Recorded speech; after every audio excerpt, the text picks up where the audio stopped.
Buenos días, buenas tardes. En la clase de hoy vamos a abordar otro de los temas de la unidad 3, que tiene que ver con la distribución del ingreso, que es uno de los puntos específicos de lo que es esa unidad que refiere a las cuestiones de la dinámica económica. Y bueno, para eso la clase está organizada desde un abordaje primero conceptual, desde qué se entiende por ingreso, para recordar algunos conceptos que por ahí a la distancia lo han visto al inicio de la carrera, para después entender de qué se trata la distribución del ingreso, instrumental para su análisis, y finalmente un recorrido en grandes macro periodos de lo que fue la distribución del ingreso en la Argentina. En primer término, es importante comenzar viendo de qué se trata cuando hablamos de ingreso.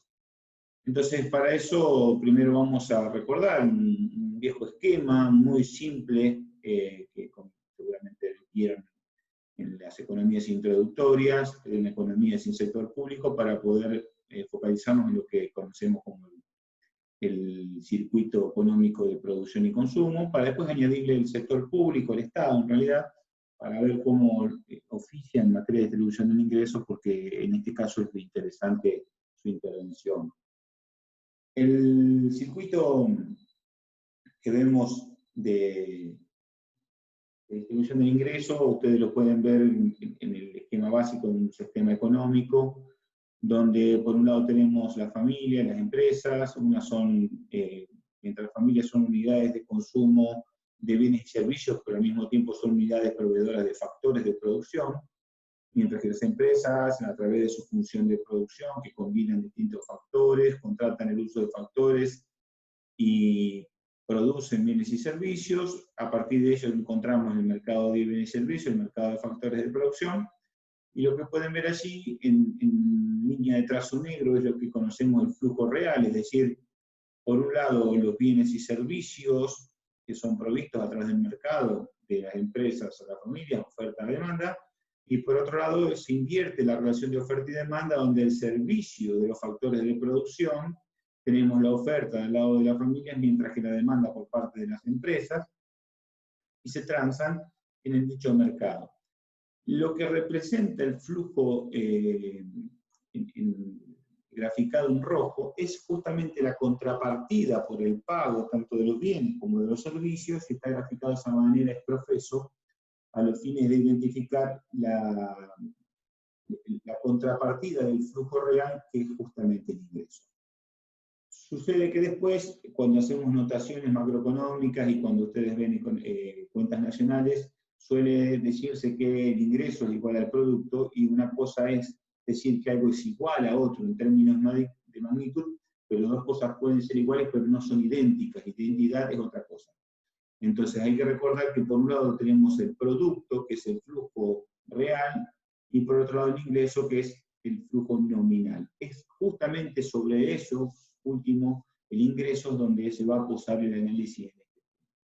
Ahora bien, en una economía ya donde le incorporamos la complejidad de la presencia del Estado, acá encontramos que a ese flujo que veíamos, a ese esquema que veíamos anteriormente, ahora se le añade el Estado, que realiza dos tipos de intervenciones: la intervención fiscal, que es la que ven en un trazo discontinuo, pero que a través de impuestos, de transferencias y de gasto público, el gasto público está graficado hacia los mercados de bienes y servicios, en cambio los tributos y las transferencias son unilaterales, es decir, no hay un flujo real en contrapartida, pero vemos cómo a través de la intervención fiscal el Estado también empieza a jugar un rol en el circuito económico alternativo al juego espontáneo de oferta y demanda de familias y empresas.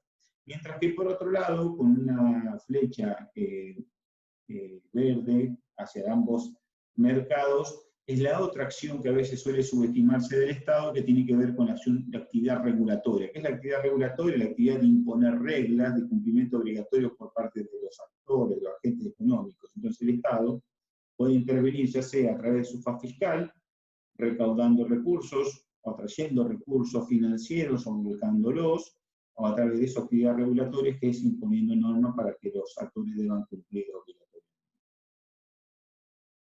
Entonces lo que tenemos allí, por eso está graficado con línea continua y discontinua, es para lo que nos va a servir luego cuando identifiquemos lo que llamamos distribución del ingreso y redistribución del ingreso. El Estado puede intervenir, decíamos recién, a través de la actividad fiscal, como a través de la actividad regulatoria. Después otras cuestiones que también empezamos a tener en cuenta, declaración importante, es que se suele usar el término distribución del ingreso para referirnos a la distribución que se produce como resultado de las operaciones espontáneas de los agentes económicos actuando en el mercado. Mientras que con redistribución del ingreso solemos referirnos a los cambios en la distribución del ingreso que se da con motivo de las intervenciones del Estado.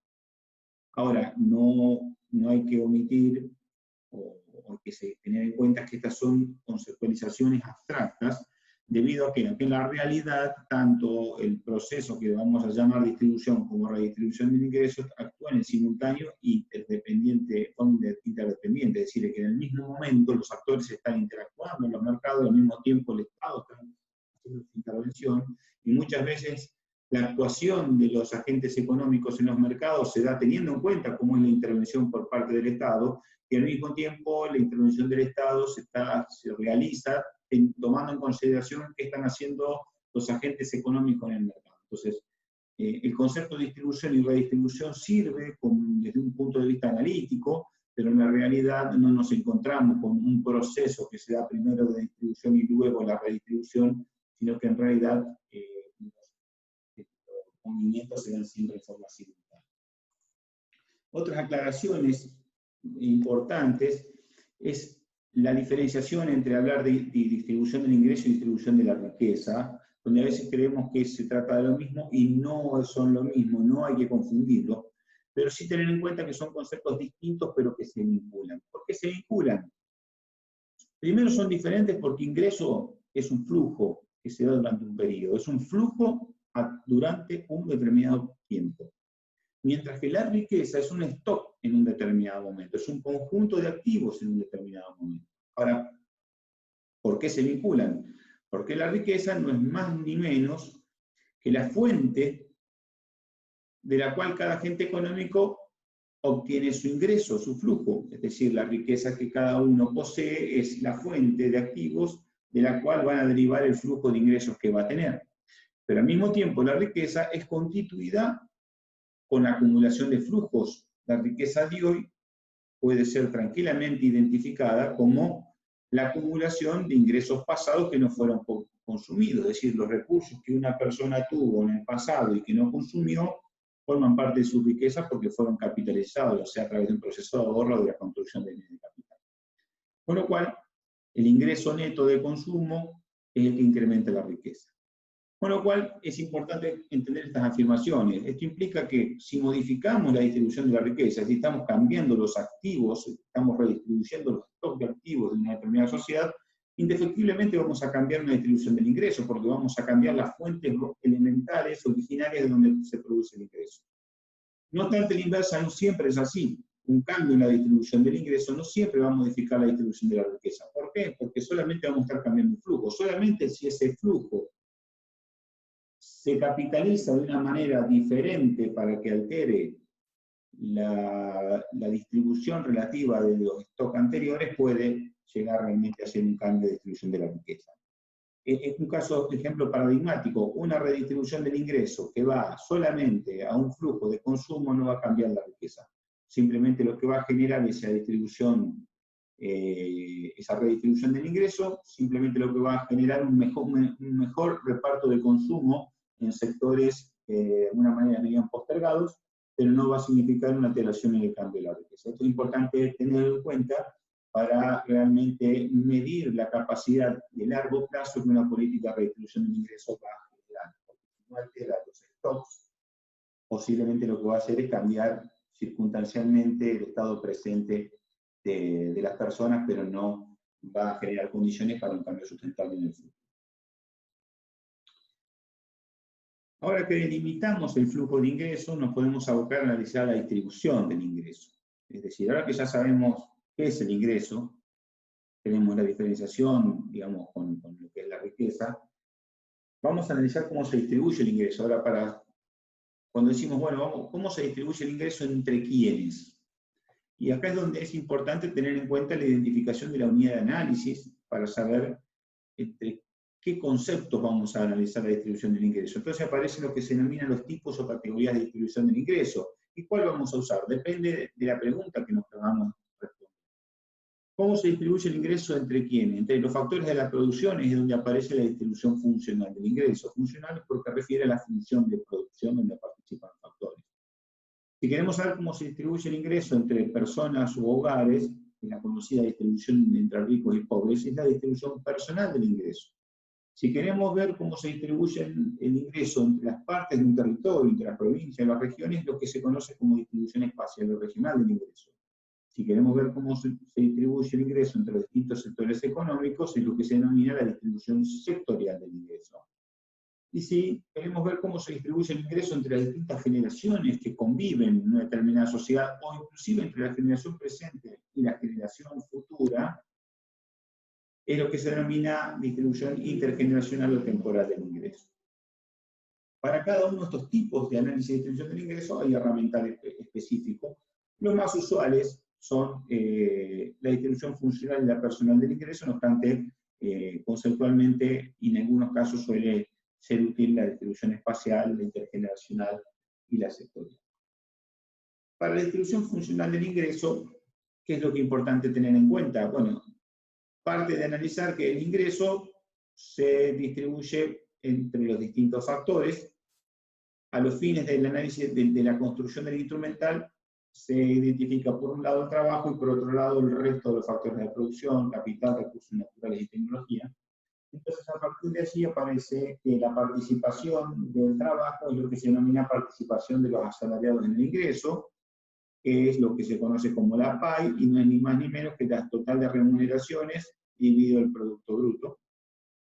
Y por otro lado, la participación del resto de los factores de la producción, que se lo realizan en forma conjunta, primero porque la dificultad de diferenciarlos unos de otros, cuánto es por recurso natural, de capital o tecnología, porque generalmente son manejados por la empresa, y por eso un término superávit bruto de explotación, porque superávit hace referencia al excedente bruto, porque no está computada la amortización del periodo o de consumo de capital, y de explotación porque justamente el excedente de lo que queda de abonar el costo en términos de producto, el costo de la producción. ¿Por qué, digamos, se toma solamente los salarios? Porque el resto de los costos empresarios, que son, por ejemplo, los insumos y la materia prima, no son parte del producto, sino que son parte de los bienes intermedios.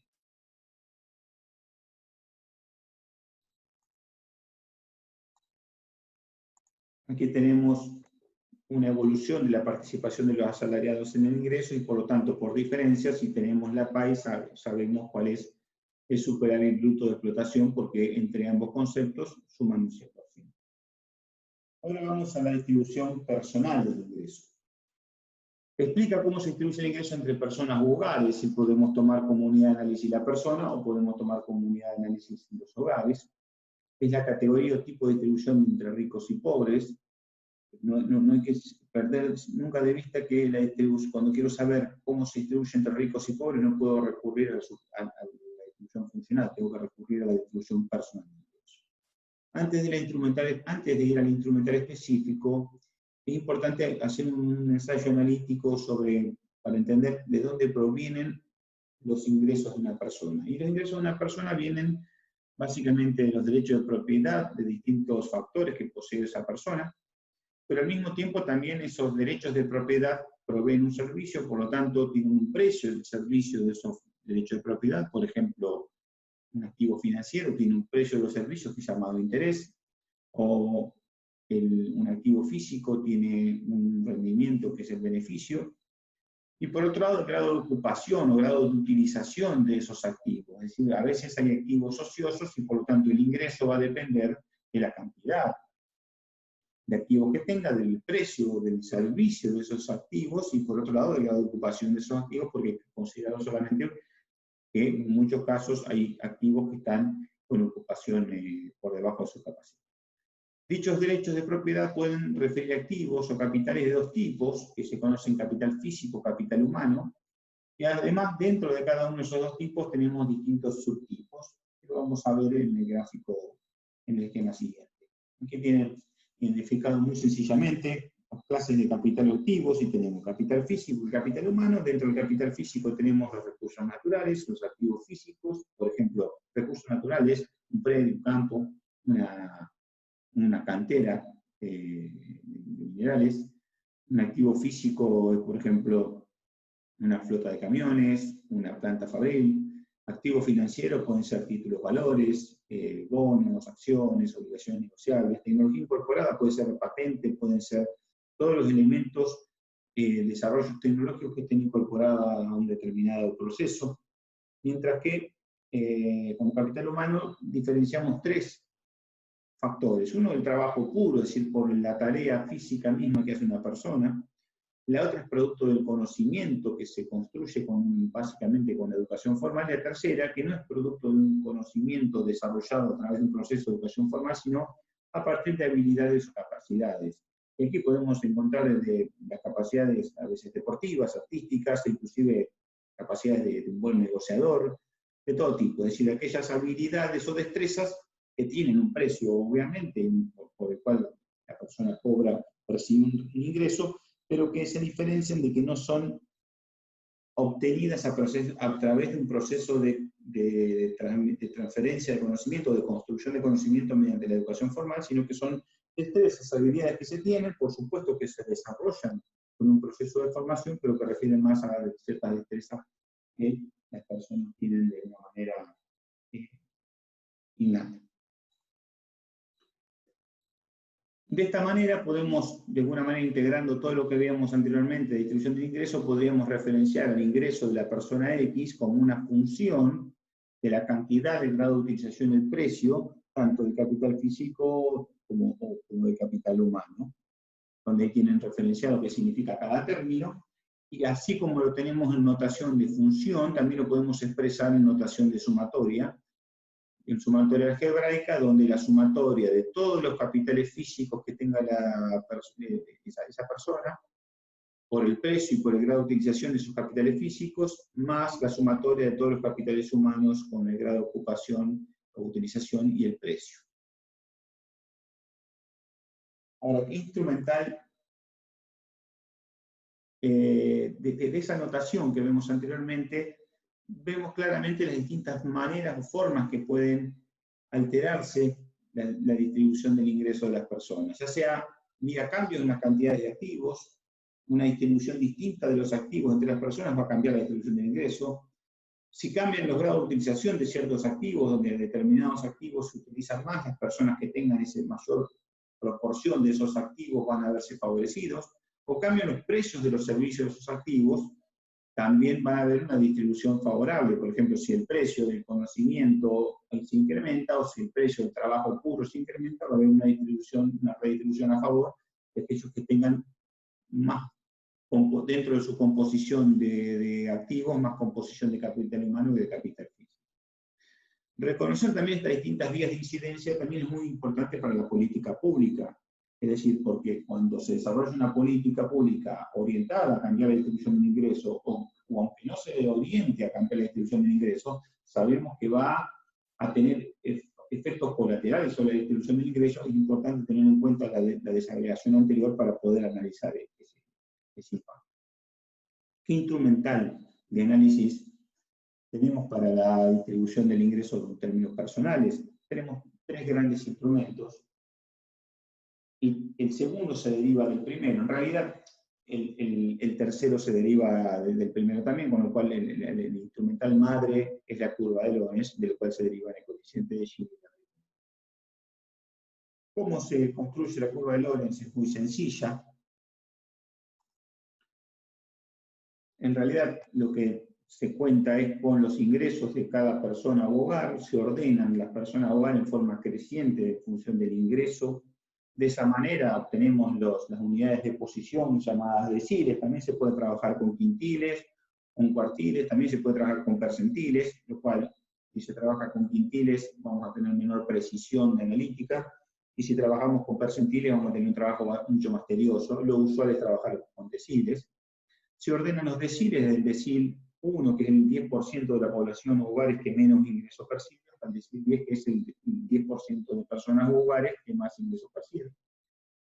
Y para cada decil, lo que vamos a tener es un porcentaje acumulativo de hogares, con lo cual, por definición, en cada decil va a haber un crecimiento de 10% de hogares o población, y por otro lado vamos a tener el porcentaje acumulado de ingresos de esos deciles. De manera tal que si tenemos la columna, en una columna el porcentaje de hogares y el porcentaje de ingresos, vamos a posicionar en el eje de las abscisas el porcentaje acumulado de hogares y en el eje de las ordenadas el porcentaje acumulado de ingresos. Los pares ordenados de ambos puntos X, Y van a conformar lo que se llama la curva de Lorenz, y en el mismo gráfico vamos a reflejar un conjunto de pares ordenados que van a formar lo que se llama la línea de equidistribución, y que sería la línea en que representaría una sociedad perfectamente. Lo que vamos a tener es lo que ven en este gráfico. Los pares ordenados nos van a mostrar esas curvas. Ahí lo que tenemos son dos curvas de Lorenz referenciadas con la misma economía de distintos años, mientras que la línea diagonal nos da lugar a lo que se llama la línea de equidistribución. ¿Qué nos está mostrando esto? La curva de Lorenz nos refleja cómo evoluciona el porcentaje acumulado de hogares combinado con el porcentaje acumulado de ingresos.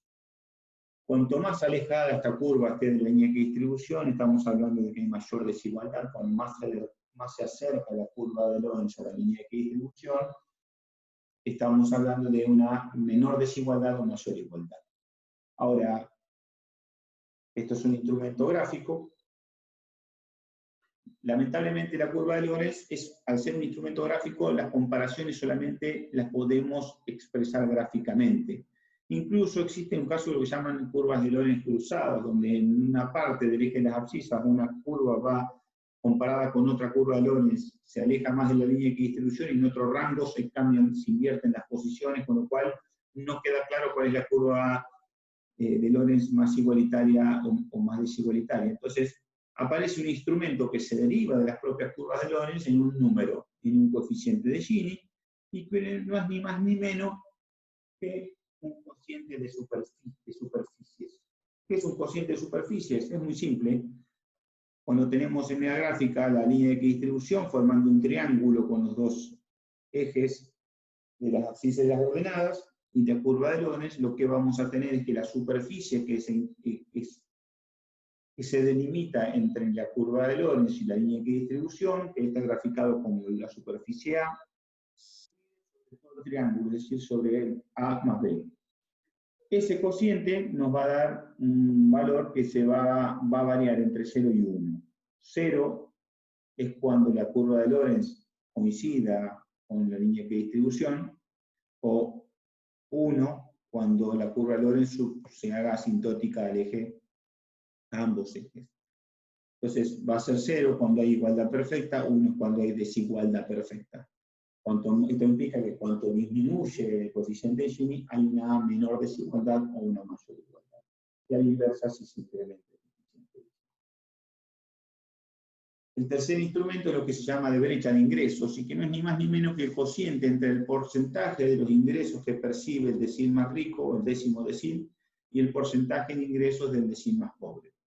Esta diferencia nos muestra de alguna manera una noción de distancia entre ricos y pobres en sus grupos más extremos. Es decir, nos va a expresar una relación, supongamos que nos da 7, esa relación significa que el 10% más rico gana 7 veces más que el 10%. Hasta aquí lo que es instrumental, la distribución del ingreso. También podríamos abordar la distribución sectorial, espacial y temporal o generacional. No viene al caso, lo mencionamos al principio y lo comentamos, sino que para el análisis que hacemos de la evolución de la economía argentina nos interesa primero. Y lo que vamos a ver es un vuelo en grandes lapsos, que lo tienen detallado, no hace falta grandes comentarios sobre lo mismo, sobre lo que fue aconteciendo en cada uno de los periodos, que hacemos un reporte con periodos homogéneos en cuanto a los grandes movimientos en materia de distribución del ingreso. Entre 1860 y 1930, entre 1930 y 1955, entre el 55 y el 75, entre el 76 y el 91, que es el llamado periodo de desindustrialización y donde coincide un proceso de estancamiento sin crecimiento. El periodo de vigencia de la convertibilidad es un periodo que en sí mismo amerita un análisis que viene detallado los principales cambios que se observan por el impacto que generó este modelo en términos distributivos, que fue muy, muy fuerte.